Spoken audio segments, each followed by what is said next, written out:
While the bulk of this introduction chapter on hardware is completed, there are still a few considerations that I'd like you to be aware of when selecting hardware for your HPC systems.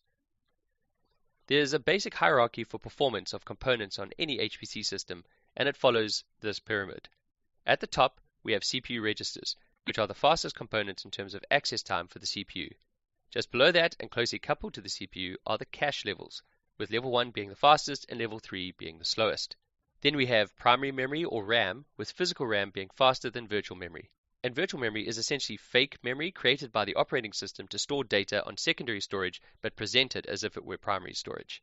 Secondary storage devices are somewhere after RAM and are a significant bottleneck. Whether it's computation or data transfer, any disk I/O is a massive bottleneck to performance. So you have to think of creative ways to offset the slow singular disk access, such as using a parallel storage system or creative pipelining of data. Input sources are not really meaningful to our discussion, so we'll skip those. With any computer system, if the base system does not offer the components that you need, you can consider expansion cards to add on that functionality. For instance, you might not have enough or the right type of network interface, so you can add some more in. Just make sure to select the right profile height for your chassis. A popular addition to any HPC system is a graphics card or a GPU accelerator. A GPU or graphics processing unit is very popular in HPC systems nowadays.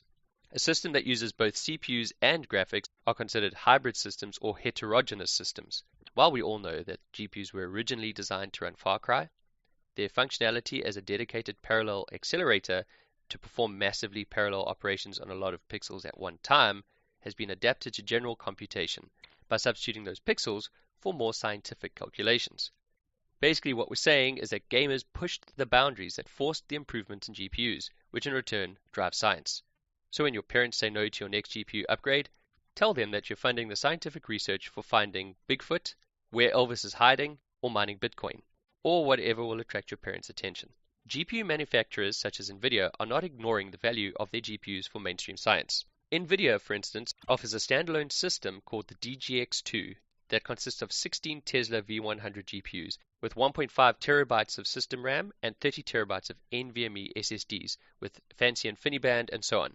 Considering the price of an individual V100, one of these DGX2 systems will set you back around 5 million Rand, but that's totally worth it. Just don't expect to be playing Crysis on it, since V100 GPUs do not have DisplayPorts.